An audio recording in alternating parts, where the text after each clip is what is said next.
lights and staying close by us. And he didn't really understand what was going on. And so they passed the deer and walk a little bit further, and he said something screamed at him from the brush. And he said it's something he's never heard before up until that point, but the scream was so powerful that he could almost feel it in his chest. And they decided to basically back off and leave that area, which they did. And on their way out, he said something was almost pushing a tree over on the other side of the road. Right after the scream, they make their way down, they look across the road, and there's this huge tree, and it looks like something's trying to push it down.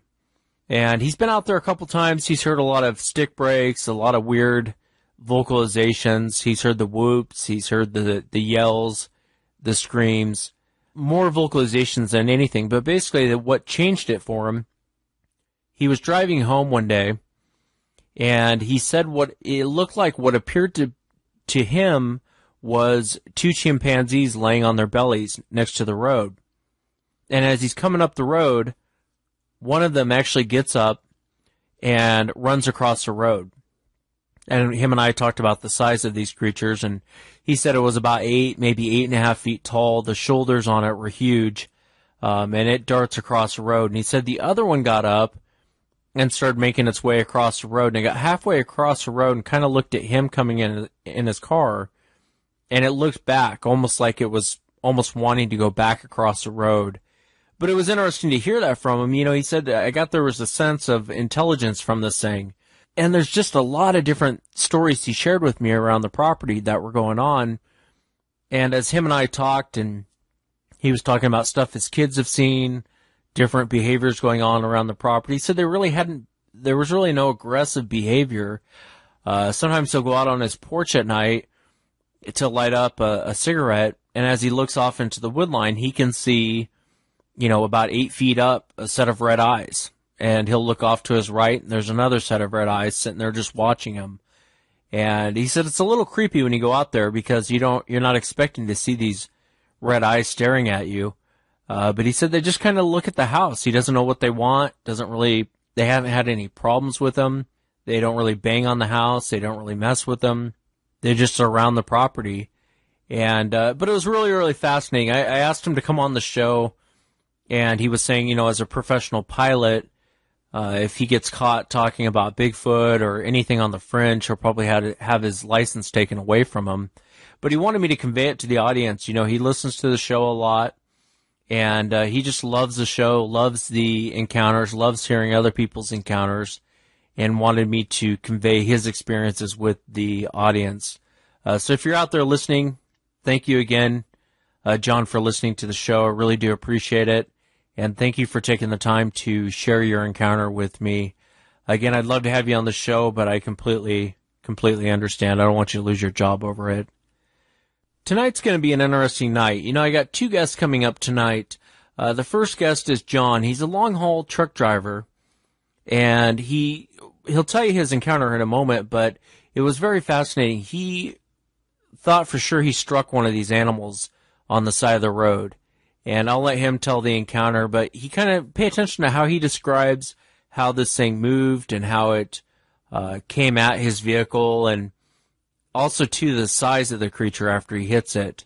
He talks about some of the flesh he found on his truck along with hairs after he struck the animal. But it's a very fascinating encounter, and I wanted to invite John on because it's an encounter I've heard before. Some of you longtime listeners probably know I had a SWAT team member on, or a bunch of SWAT team members on, and they had a similar experience to John's. So look for that here in a moment. My second guest tonight is Josh, and he's actually from South Carolina, and he'll share with us some of the stranger things that were going on and around his property when he was growing up, and just some of the different things that he experienced. That's coming up here in a moment. If you've had an encounter and you'd like to be on the show, shoot me an email, wes@sasquatchchronicles.com. And if you get a chance, check out the website, sasquatchchronicles.com. Well, let's jump right into it tonight. John, welcome to the show. Thank you for being here tonight. Oh, it's my pleasure. Thank you very much. And if you would, you had a very fascinating encounter. You know, when I read your encounter, I was very, very interested in the encounter, especially the way you described the way it moved and everything else. But if you would, for the audience, just kind of start from the beginning. Tell us what you were out doing. Tell us what you saw, what you experienced. Just walk us right into the encounter. Okay, cool. Well, it wasn't that long ago. It was spring of 2014. I made a note in my logbook that I couldn't find it, but it was late March, early April of 2014, so spring before last. And like you said, I'm an independent truck driver. My wife and I have a small one truck business. And I use the routes I usually do is I live down near LA, so I usually do a triangle where I go up the 5 freeway up to Vancouver, probably driving by your house for all I know, all this time. But go pick a load up there, and then I pick up another load and go to usually Salt Lake City and then back to LA, and then stay home for a day and then do it again. That's my usual route. Sometimes it differs, but so usually because of the fuel surcharges, or not surcharge, but I usually fuel up in Weed, California, which is Northern California. It's just about an hour from the Oregon border, and it's right near Mount Shasta. And I always fuel up there because you get hit with extra taxes and stuff if you fuel up in Oregon. So it was probably somewhere between 10 and 12 at night. And we fueled up in Weed. My wife was with me. She doesn't, I'm usually driving alone, but that night, once in a while she comes with me, and that night she was with me. So we fueled up, and then people who are out here familiar with that drive. We got back on the 5 freeway and started heading north. And from the town of Weed, where there's a pilot truck stop there, it's about, I'd say 3 or 4 miles where you go down the last part of the mountain, and then it opens up into a valley where there's a town called Eureka that's not too far from there. And so it was late, so there wasn't much traffic. I didn't actually even see any lights in my side view. And we got down to the bottom of the mountain, and there's a last little corner where you go over this kind of a little overpass thing, and you go around this last corner, and then it flattens out into the valley.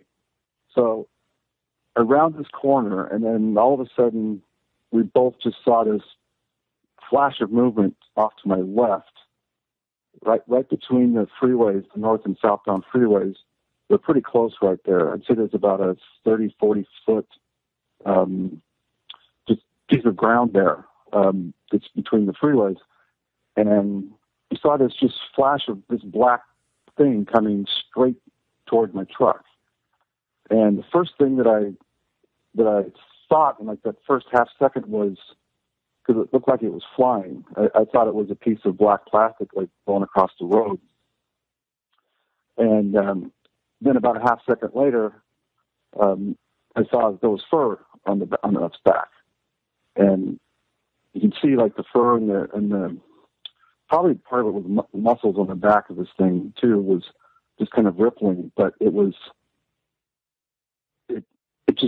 like it was flying, and it was coming at us really fast too. And it was, I would estimate, because every time when you drive a car or truck or whatever, if you're driving on a freeway or a road where other cars are coming towards you, say you're going 55 and they're going 55, you can kind of gauge how fast the other cars are going. And so I'd say this thing is going at least 35, if not 40 miles an hour. And it was just headed straight. It wasn't trying to get across the freeway in front of me before I got there. It was coming straight at me from my 10 o'clock position. And my wife and I she grabbed the dash because we were just waiting for this thing to hit our truck.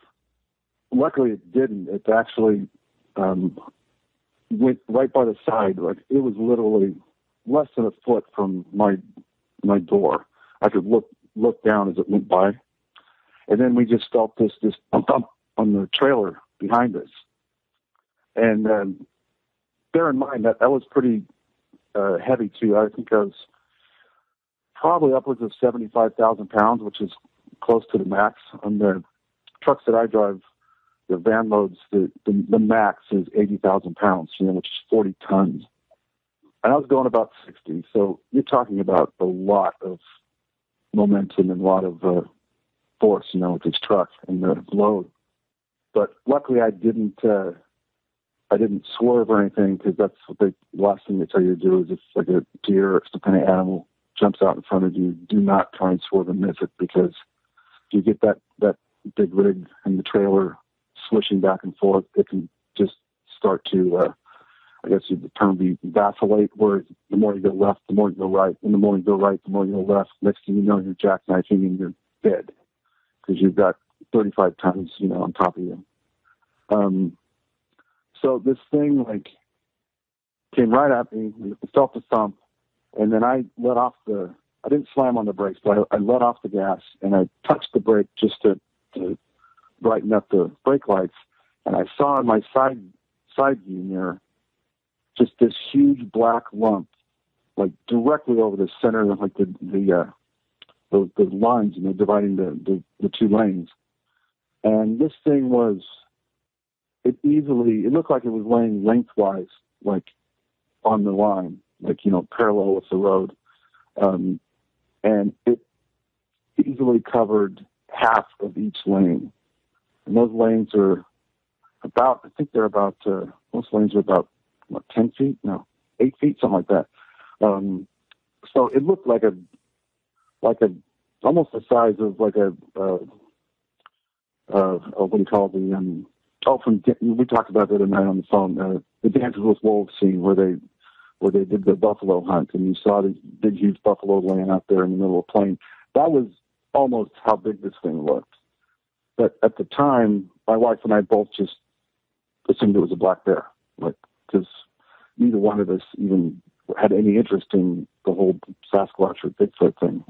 It wasn't even in our head. So it was a bear. That's what we just thought it was. When it took me a couple of weeks before, when we kept playing it over in our head, and we realized, the size of it. Still, my wife and I were talking just a while ago about the size of it, and we both realized that it was easily, the front end of it was, I would say, at least about 4 feet wide, which I guess would be the shoulders. And I only saw it from the top, because I was in the big rig, where I'm sitting. Your eye line sitting behind the wheel is about 8.5, 9 feet off the ground. So I was seeing it from above, and it was probably, on all fours, I would say a good 4 feet tall in its back. But this thing the front end of it was about 4 feet wide, the shoulders. And from the shoulders to the back end of it was probably about 5 feet. So if that thing stood up, I think you and I were talking about this last night, that probably around 9 foot tall, if it would actually stand up, because the legs were really, really short. It would have been huge standing up, 4 feet at the shoulders, and the way you and the way you describe it, it would have been a monster standing up. But go ahead, John. I didn't mean to cut you off. Yeah, no, that's fine. It could have, if it had stood up and I had the truck parked, it would have been looking at me eye to eye, if not looking down on me sitting in the truck. I mean, it was just crazy. But the part that my wife and I really had to come to terms with, that it wasn't a bear, was the way it moved, and also the shape of it. I think, and correct me if I'm wrong, but black bears, fully grown, even male black bear, but the biggest they get is 300-400 pounds? Yeah, black bears really aren't that big. They're not as big as most people realize. When you come across a black bear, especially out in the wild, out here in Washington, Oregon, and even California, they're not as big as you think they are. They're actually kind of small. And so what you're describing either A, was a grizzly, which doesn't really make sense because there's no grizzlies out in the area you were at, or a Sasquatch. Yeah. And a lot, too, with your description of it floating across the road or the way it moved. And, that's kind of, and it's hard for people to understand that haven't seen them. But when you see them running all fours or you see them down and in doing any sort of motion, it's very, very smooth the way they move. Sometimes people say like a cat, and that's not quite, that's a good illustration, but it's not quite right. Let me ask you, so this thing was taking up 2 lanes, you said, or almost 2 lanes? Right over the center line, I guess called the divider line, but its body was covering about almost half of each, the left lane, the fast lane and the slow lane. So judging by that, I would say the lump, and this is probably lengthwise, I think, because I didn't see it. It wasn't like it was stretched out perpendicular to the road. It was parallel with it, like right in the middle.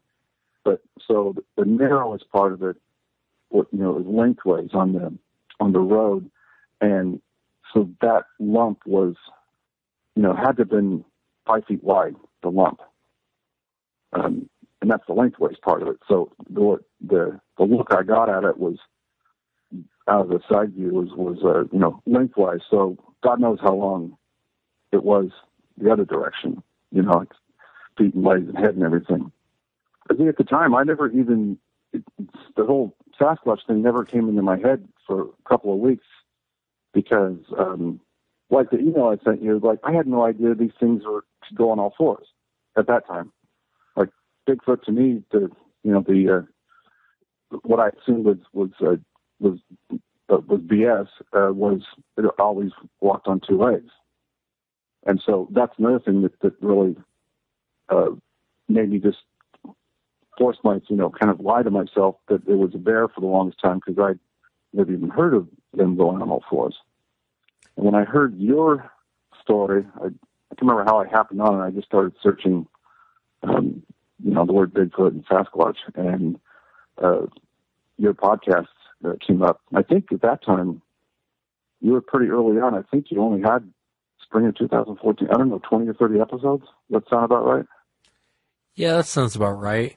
It's interesting, too, the behavior that you describe. It's like you and I were talking the other day. I had a SWAT team members on that described the same thing, except for at the last moment, it actually turned away from the vehicle. But the SWAT team member was bracing for impact. He said it just came out charging, and he thought for sure it was going to, I think he was in a Suburban at the time, but he was saying that he thought for sure. Yeah, he thought if it was going to hit him, it would pretty much total his vehicle. But you guys hit this thing. Now, do you guys stop, or what happens next? That area where I was, also at the time, just thinking it was a bear, if I'd hit a deer or something, if you could pull over and it was safe, it probably would maybe be a good idea to stop and at least drag it off the road or something, so another motorist doesn't hit it. And that's, if you're driving just a regular car. But first of all, it wasn't a safe place to stop with a big rig. The shoulder there is very narrow. And also, being that I was heavy, I would have had to at least drop the right side tires on the ground beyond the pavement. And as heavy as I was, that was not an option because the weight of it could have just sunk in, and next thing you know, the whole rig is on its side. And also on top of that, I knew that there was going to be most likely another big rig coming around, barreling around that corner. And most, you've probably seen most truckers, the idiots anyway, I call them super truckers, they drive way too fast. These guys are going 65 plus, and I could just see that there'd be, a minute later, there'd be a big rig barreling around that corner. And not only do they have to miss this big black thing in the middle of the road, they have to swerve to miss that, but then I'd be parked on the side of the road, 100 yards up. And that was not an option that I could have caused way more harm that way than just leaving this animal, on the freeway. So I just kept going because it just, there wasn't any there was too many reasons not to stop and not very many to stop. The only one to stop really was out of curiosity. But at the time I didn't have that much curiosity because I thought it was a bear. We pulled into, what's the name of Eugene, I believe. Eugene, Central Point, Phoenix, they're all kind of in the same area there, just not too far into Oregon. So we stopped there for the night. Next morning, I had the light. I went out and inspected the truck. And also, being that it hit the trailer, I was really easy with the truck for a few miles to see if there's any issues, like if I had to pull over or anything, But the truck was driving fine. There wasn't any damage or didn't hear any, there wasn't a flat tire on the trailer or anything. So we stopped, and then the next morning, went out to check it out.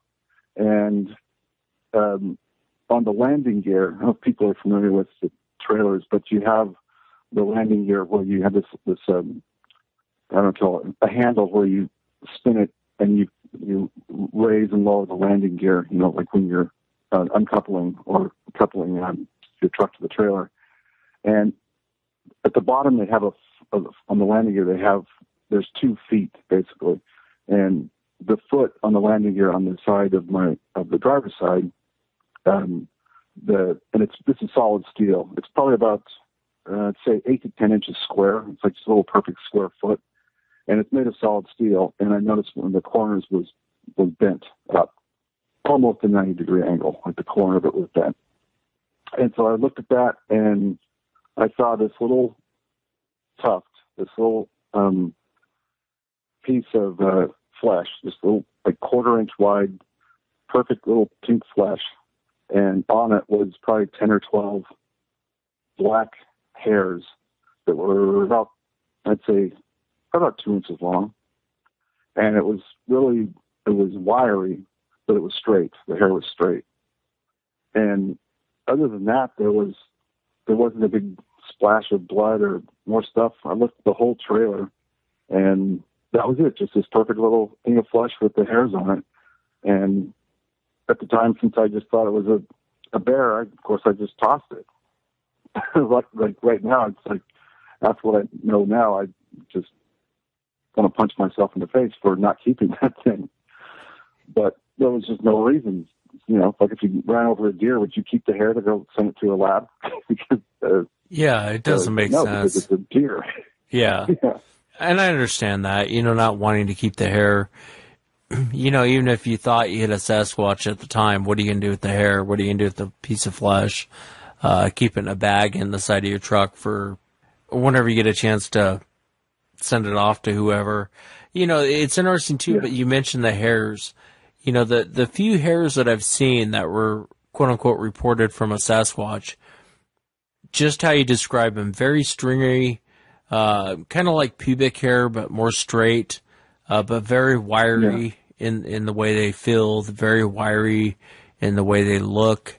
And that's separate from what you'll see from a bear. If you hit a bear, even if there was a piece of flesh on that truck and hair attached to it, it'd have been very different than very wiry and stringy the way you're describing it.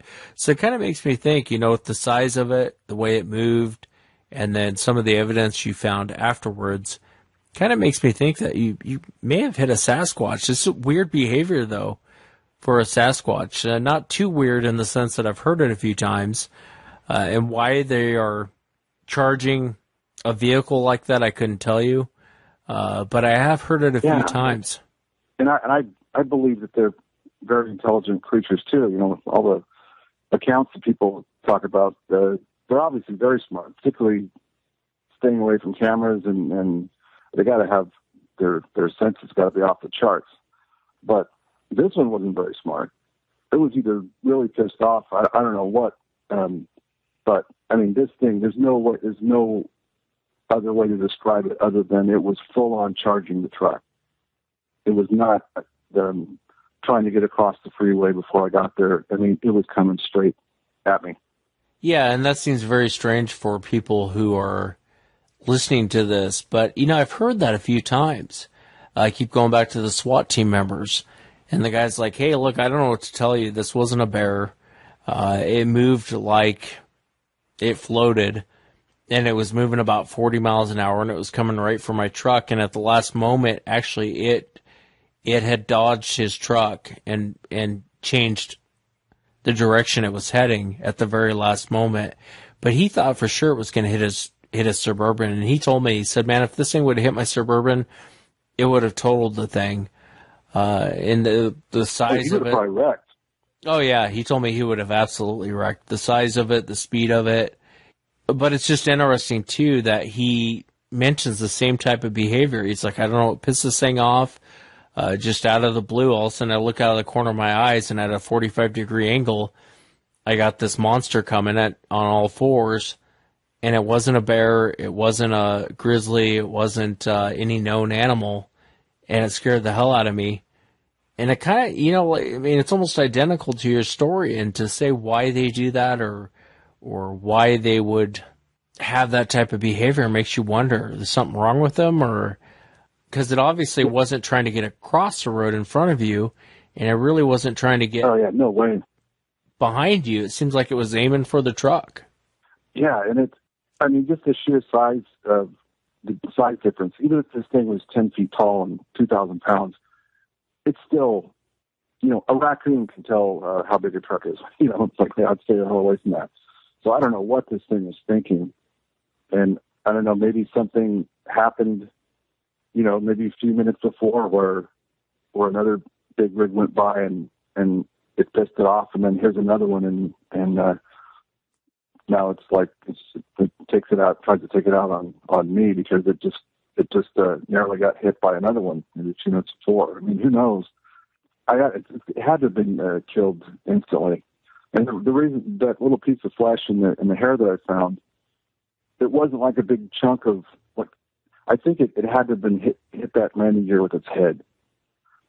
Because if it was hit like in the shoulder or the side of its body or something, at that speed and with the amount of velocity and mass behind the truck, and then on top of that, if I'm going 60 miles an hour and this thing was running 40, it might have even been faster. I mean, it was fast. You're talking about 100 miles an hour impact with 35 tons of steel. So this thing, if it had hit like its shoulder or something, it would have like ripped an arm off, or there'd be a big 2 pounds of flesh hanging on it'd be a pretty grisly, something I would have found.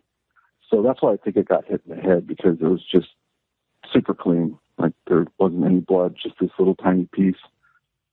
And also, I didn't mention before, when I looked in the side view and I saw that, my wife didn't see this because she was in the passenger side, but when I touched the brake, hit the brake lights on, and I saw this thing, there was no flopping. You know how like when you hit an animal and it's really disturbing to see, but like you see a cat or a dog that just got hit and it's flopping around, and it's a death throes basically. There was no movement whatsoever. It was not flopping. It was just absolutely still. So that's what makes me think too that it got hit in the head and just absolutely killed it instantly. But it's just not a day goes by where I wished I know what I know now, where I could go back and, even though it wouldn't have been smart, stop and take his flashlight back there. But there's so many bad things that could have happened if I had done that. But when I get out there, and another truck would come flying around and I get hit by, a car or a truck trying to miss this thing. 2, it might not have been dead. Maybe I woke up when I got up close to it. And 3, maybe it had some friends right there that all of a sudden I'm surrounded and there comes a truck around the corner and I've got 3 other creatures coming up on me because I just killed their friends. I mean, it really was no good scenario of me stopping, even though I still kind of wish I did. Yeah, I think it's probably best you didn't stop. Like you said, in that situation, you roll up on something that's maybe not dead yet, and now you're in a lot of trouble if it decides to get up. And I understand not stopping. I know 2020's, hindsight's 2020, but you never know what you're going to run into. You never know what it's going to do.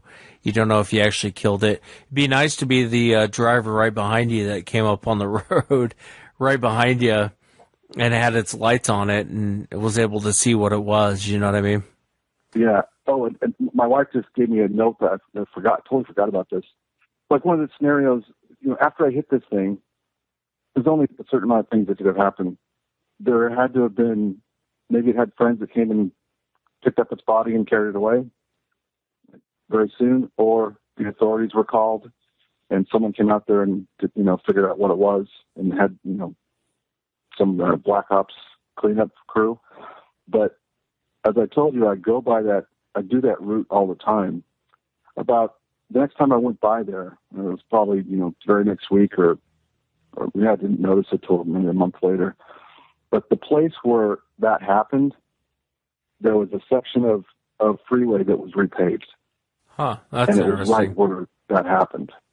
I don't know if that's a coincidence or not, but there was just a big square section, probably about, 30 or 40 feet of that part of the freeway that had new pavement on it, which makes me kind of think covering up some evidence or something. I don't know, but it's just very coincidental for that to for new pavement to be put on that exact spot, shortly after. It's not as coincidental as you think.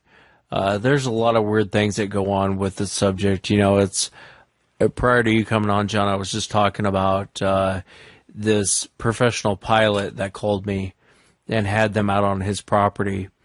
And he said, don't think I'm crazy or don't think I'm a conspiracy theorist and don't think I'm a weirdo, but on my property, he goes, I see these black helicopters flying around, and they don't make any noise when they fly, almost like they have a suppressor on the rotor. It's actually called a bell, but they actually have a suppressor on the rotor.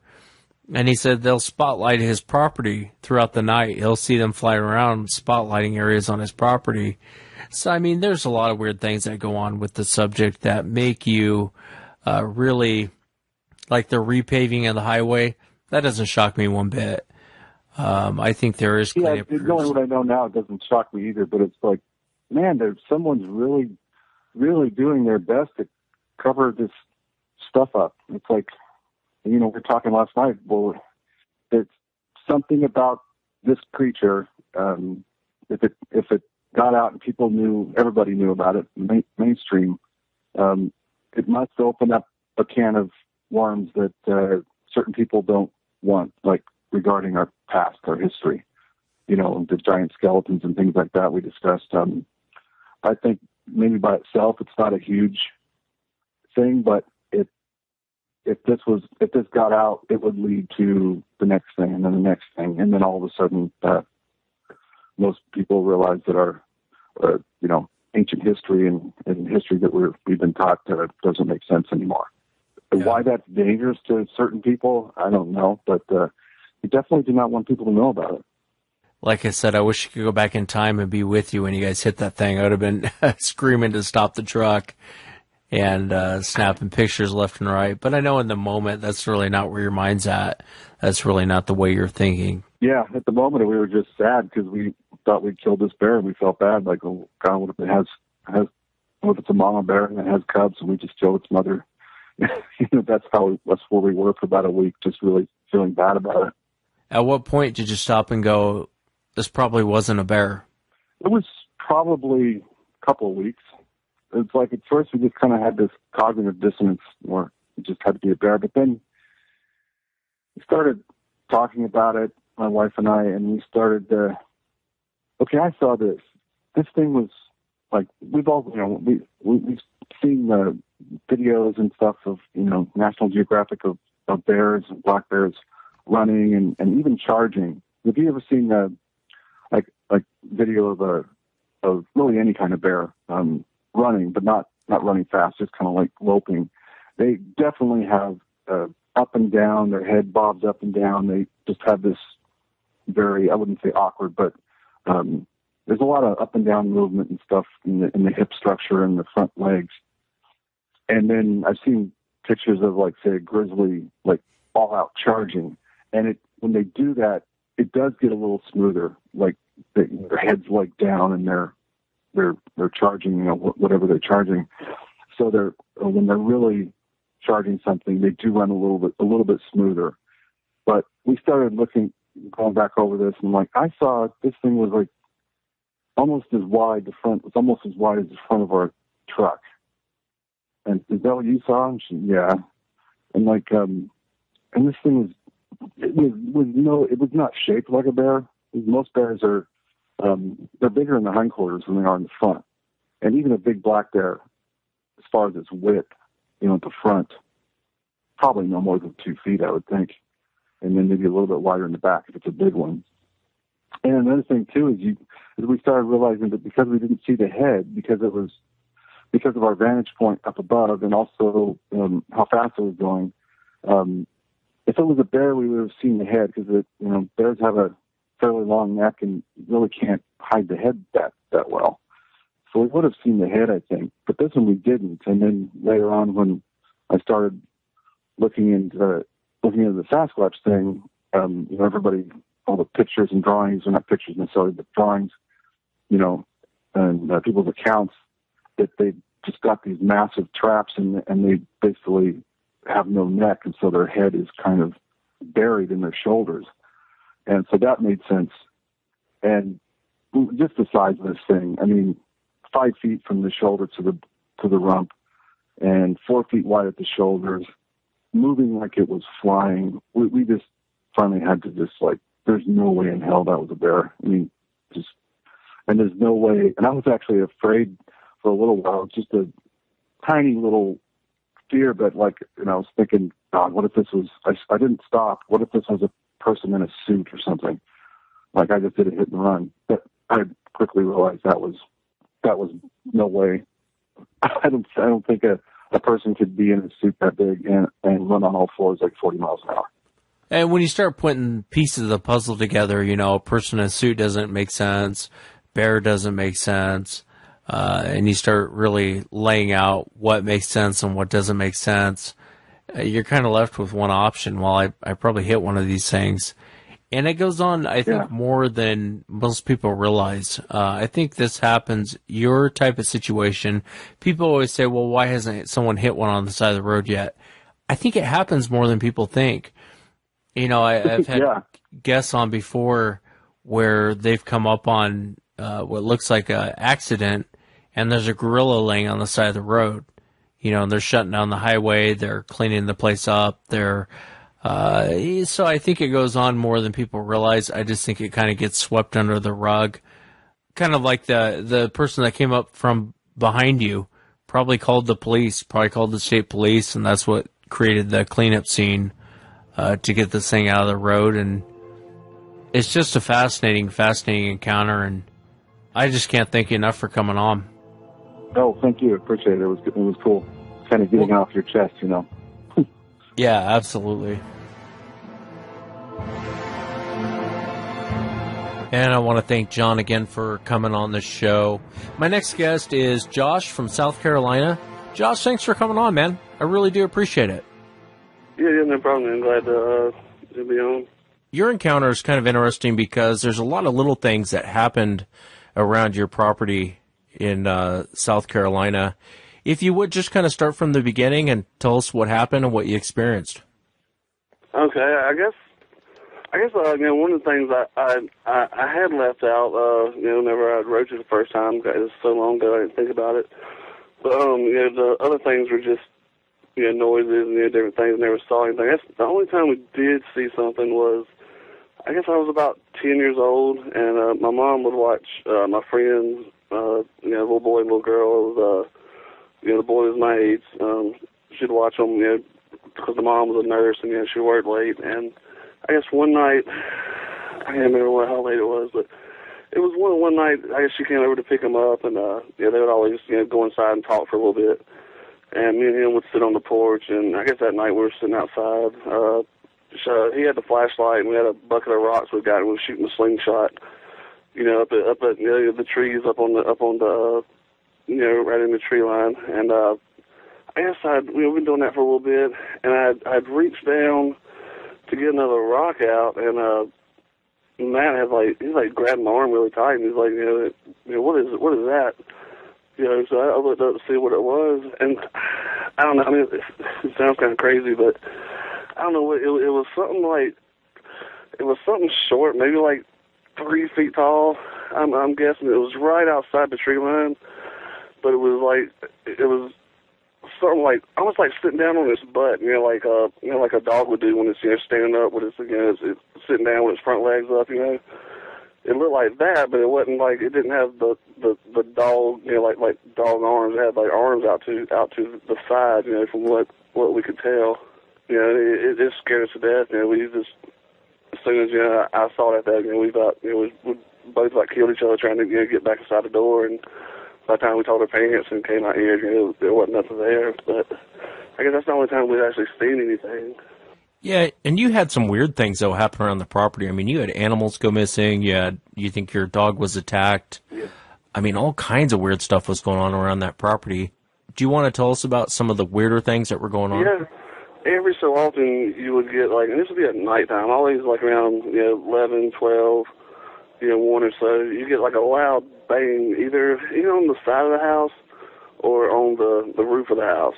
And it's a stick built house. It's it would get so hard that you would feel it. If you're sitting in a chair, sitting on the couch, you'd feel the vibration, and it would do it bam, bam, 1 or 2 times, and I would jump up and get my dad, and we'd get the guns and come outside, flashlights, and look, and never see nothing. There wasn't nothing to be around, and What did your dad think was going on? He had no idea. I mean, he was just as, I guess perplexed as, everybody else was. He had no clue. Because we never would see anything, and it would go it might be, several months, and it wouldn't happen again.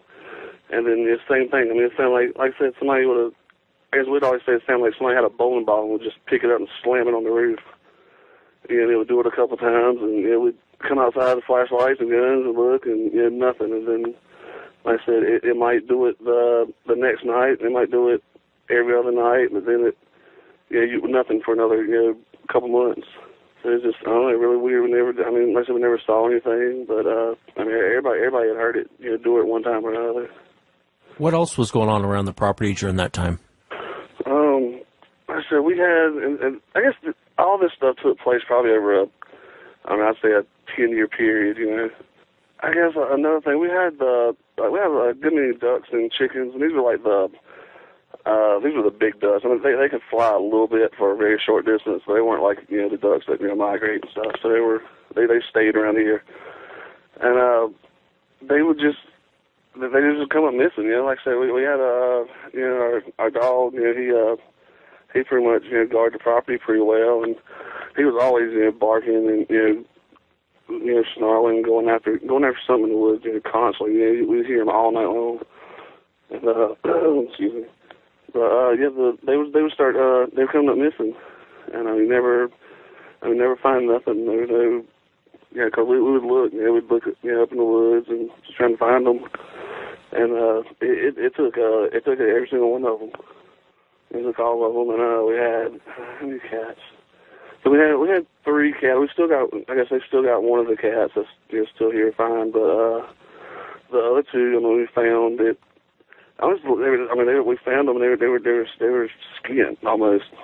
They weren't torn to pieces. They weren't, ripped up into pieces. It was like they were just like skinned, and I don't know, their guts and stuff had been, that was another weird thing. It was like you see skin right here, and then there's a body, but there's no guts or nothing. And they were just like somebody skinned them. Like when I say skin, it wasn't like the pieces of skin were torn off pieces. It was one big. Like I said, like somebody took a knife or somebody took their hands and just pulled and pulled and pulled. What was there, 10 chickens that came up missing, ducks that would go missing? Mm-hmm. And that's pretty common for a farmer, but some of what you're describing really isn't common. Usually if a predator snags that kind of stuff, usually you can find the trail of where it ran off with those animals. What happened to your German Shepherd? Like I said, he was always getting worked up and going after something in the woods. Like I said, never knew what it was, but I guess one day came out to call him, and he didn't come. I didn't see him nowhere, which wasn't real uncommon because he would go off and walk and whatever. But I guess I got looking for him. I still didn't see him a little bit later, and started walking around looking for him, and I guess found him in the basement. He had passed. He went down there and passed away. And I guess what it looked like, and what the vet has said is, I guess he had massive internal injuries, but he's made his way to the basement and went down here and died. It's probably the next. I guess I don't know if it was that night or maybe the next night. After we found the dog dead, I was outside smoking. It was maybe 11, 12 o'clock at night, and I heard the strangest this noise come from the wood line. It was almost like a weird. It's kind of like a weird laugh almost. And something I've never, ever heard around here before. And I know every sound that every animal makes back here. And it was a weird, I couldn't even try to replicate it. It was just a very, very odd noise. And it did it a couple times, and I looked, it didn't do it anymore after that. So I was like, I don't know, I had no idea what it was. So I guess maybe a few months later, I was out here again, and it was the same thing. It was about the same time. I was out here smoking a cigarette, and from pretty much about the same area, I heard that same noise again, that weird, creepy laugh or whatever. How far away from you was the laughter? I'd say I actually came back over here today, so I kind of looked to get my reference points. But I would say 25, 30 yards is where the tree line is. And it was just like right behind the tree line. Was it anything like this? January 21st, about 11 p.m. I'm a couple hundred feet from my house, and you hear it going off in the background right now. Kind of sounds weird. Kind of sounds doggish, hyena-ish, but you can hear it going off in the background right now. It's really kind of strange, just to say the least. It's been going off for about 15, 20 minutes so far by the fire station. And it's pretty crazy, so if you can listen, that'd be crazy. Hold on.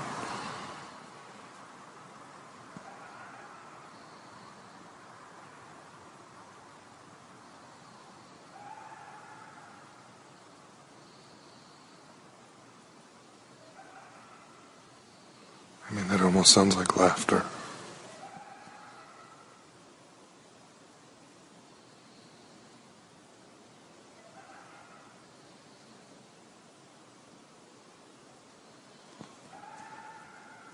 It's actually gotten closer since it started. It's probably only 200 feet, 300 feet from me right now.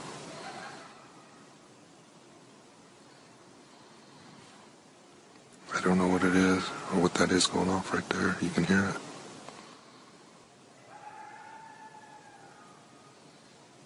I mean, I've seen foxes and coyotes around here for a long time, and yeah, that was that gave me cold chills with that. But it was almost exactly like that, but it was a little bit shorter. The burst, it was a little bit shorter. But yeah, I would say that's 98%. Exactly what I heard. Wow, that's creepy. The local natives were seeing Sasquatch around. They were hearing these loud. It sounds like back when this happened, I actually spoke to some of the local natives on that reservation, and they said it sounds like laughter. They would hear screams, they would hear whoops, but mainly it was just this weird laughter that was creeping them out. And a lot of people say that was a fox, but I don't buy into the fact that was a fox. I've heard foxes before, and they do make some weird sounds, but nothing like that. Yeah, no, we have foxes around here. We have a lot of foxes around here, and no, I've never heard a fox make that noise. But yeah, that was like I said, I never heard any whoops or hollers or anything else. That was that's it. I only heard it those 2 times, but I mean that was like I said, that was 98%. Exactly what I heard. And let me ask you, now you were paced out in the woods one time when you were out there, weren't you? Are you talking about when I said it snowed or when I was on the four-wheeler? Well, let's start with the snowing story, and then if you would, Okay. we'll move to the four-wheeler. All right, it snowed around here. We don't get a ton of snow, up here, but it snowed, a few, 3 inches or so, and then that night it seems like it got like down to the single digits where it pretty much just turned all the snow into ice. And again, I was out here smoking, just kind of walking around in the snow. We don't see it a whole lot, so it's I guess a big deal when it does snow. So I was out here walking around smoking, and I started hearing something from up on top of the hill. There's like I don't know, it's kind of hard to explain how the property is, but there's a slight hill, and it's a little bit flat. It's got a few trees, but it's mostly clear. But then there's the tree line. But I started hearing something back in there. I could hear like crunch, crunch, like somebody walking back there, and I'm like, nobody should be back here. Because like I said, there's no neighbors, nothing back that way. And so I went inside and got a rifle, and when I was coming out, and Dad asked me, what are you doing? I said, is there somebody walking or something up there? And he said, okay. So he went and got a rifle also, and walked up there with me. We was probably, I'd say maybe 15, 20 feet from the tree line. And, we sat there for a minute. We didn't hear nothing at first. So by the time I got up there, like I said, didn't hear nothing. So I thought, whatever it was, it went away. But we started hearing again the chomp, chomp, chomp. And I was, we just kind of looked at each other and like, what the hell was that? And then, just all of a sudden, it was like something. I mean, it sounded like something on like I said, two legs, but then just all of a sudden, it sounded like it almost sounded like how a horse will do a nose blow, but it wasn't. It was a lot. I don't know. It was a lot deeper than that. Like a snort. And then all of a sudden, yeah, kind of like how a horse will do. A horse will blow at you through its nose, but it was a lot deeper than that. Definitely wasn't a horse. But then it just like. It was something on four legs, just full speed, coming right towards the tree line, and enough to where, me and my dad we didn't look at each other or say anything. We just both just automatically drew down right that direction, because whatever was popping out that tree line was going to unload into it, because it didn't have any good intentions towards us, the way it sounded. But it would stop, right before the tree line, it would stop.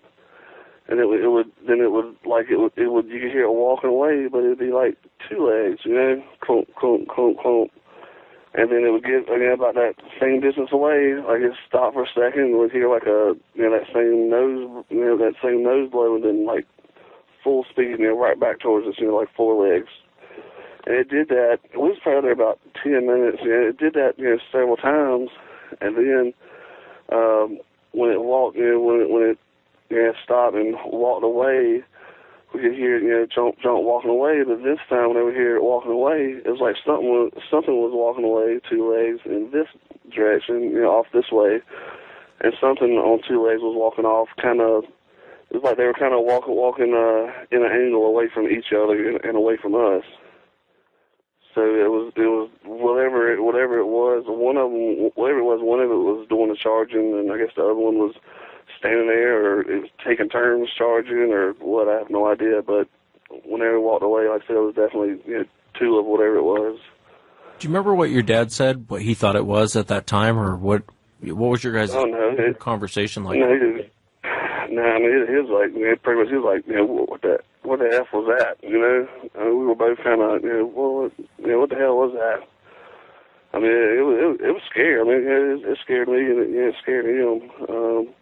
Like I said, we've never had, there's nothing out here that should be doing that. There's no kind of animal around here that should be doing that. So, we had no idea at all what it was. Was that during the day, or was this at night? No, this is at night. This is probably, like I said, this is probably about 11 or 12 o'clock at night. And then you also had a strange encounter when you were on your four-wheeler. Do you want to tell us about that? Yeah, that's fine. I was out four-wheeling, and like I said, I guess altogether it's probably maybe around 50 acres around here, so it's a good bit. It's a good bit, of land, I guess. There's a creek down at the bottom, and I was riding the four-wheeler down there. I crossed over the creek and went back on the other side of the creek, and I guess I'd stayed out a little bit later than I planned. And it started getting dark, but I've done that before. And, no big deal really. And anytime I go in the woods, even before I ever heard any stuff, I've always been armed when I go in the woods, just because of people or whatever you may run into. But I actually had a 12 gauge with a pistol grip because it was something small that I would throw over my back when I go forward. And so I crossed over. I was coming back and I crossed back over the creek to get back on our side of the land. And right after I got on the other side of the creek, I'd stopped the front. It was pitch black back there except for the lights coming off the four wheeler. But I'd stopped and was going to light up a smoke and just make my way back because it's kind of bumpy, and there's some ditches, from where the water drains into the creek, where it's just washed out after so many years. And it was like I was about to light up, and it was like I just got like it was a very, very weird feeling. Like I didn't hear nothing, I didn't see nothing. It was more just myself. I just got really, really weird, like intense feeling. Like if I didn't go, like something was about to grab me almost. Like I did not hear anything, not see anything, but there was no reason for me to feel. I've never felt like that before. Like I said, I was pretty well armed, so I had nothing to fear. But it was like if I didn't gun it right there, something was going to get me. And so I just punched it and went for like I said, probably 200 or 300 yards. And I was like, kind of thinking to myself, what's wrong with you? What are you doing? There's nothing, there's nothing out here. Like I said, I hadn't heard nothing, see nothing, and so I stopped again. I was going to do it again, and like I said, I was going to try to light up the smoke again, and it was the same thing. I just got this really intense feeling like, go, go, go, go. And so after that, like I said, I just punched it and went back and pretty much punched it all the way back till I got back to the house. But I never seen nothing, didn't hear nothing. It was just more, I guess, an intuition or something telling me, get out of here. Yeah, and usually when your gut's telling you something, usually it's right on with the situation you're in. And for some people who've never really been in that situation, that's hard to understand. But when you're out there, you're armed, you're on your four-wheeler, you're lighting a cigarette, you're pretty much the king of the mountain. But when you get that gut feeling, it's time to go. Usually it's right. And, with all the things going on and around the property, it sounds like you had them on the property. Some people think that they just generally come out in the open, but that's not really the case. A lot of times the behaviors you're describing, them hitting the house, them, hurting your dog, them taking food, preying on your chickens, preying on your, the food on the property. I mean, all of that's pretty much normal behavior around. Did your parents still own that property? Yeah. I'm actually here right now. I came over here so I could get my references. But yeah, they still own the property. Do your parents ever describe any of that same type of behavior going on? Yeah, I don't know. I guess my mom's kind of the type, and stuff like that's silly or whatever. My dad's kind of a little more, I guess, open-minded about it, and like I said, I guess it's because he's actually experienced it, a little bit of the stuff around here. If it does still goes on, I guess he don't really say nothing about it. I honestly don't know. I know we still find deer. We have a pretty big deer population around here. There's a lot of deers, and we still find them occasionally, like dead. No bullet wound, that we can find, but they've been pretty much like torn to pieces, pretty much. We find them every once in a while, especially like down around the creek is where we find them. That's the only thing I can say as far as like here lately that still goes on. Yeah, well, it's a fascinating encounter story. Some of the best ones are the ones where the people don't actually see anything, especially with all of the behaviors you're describing and everything like that. I think you probably still do have them on the property. And it's interesting too, like the banging on the house, how it wasn't really a constant every single night, every day of the year. There were some months where it didn't happen. And that's pretty common, with with that type of behavior. They'll come bang on the house, but they'll do it in intervals. Usually when they're passing through the area, or why they do it, I couldn't tell you. But that's pretty common with that behavior, and I just can't thank you enough for coming on, man. Yeah, man, no problem. I enjoyed the show as I just started listening to it by the past month or so, and I really enjoyed the show, and just figured I'd call and give my little experiences I've had. Well, I'm sure glad you did. Thank you again. Yeah, man, no problem. Appreciate it. And that's it for tonight, everyone. Remember, if you've had an encounter, shoot me an email, wes@sasquatchchronicles.com. I will see everyone next time. Have a great night.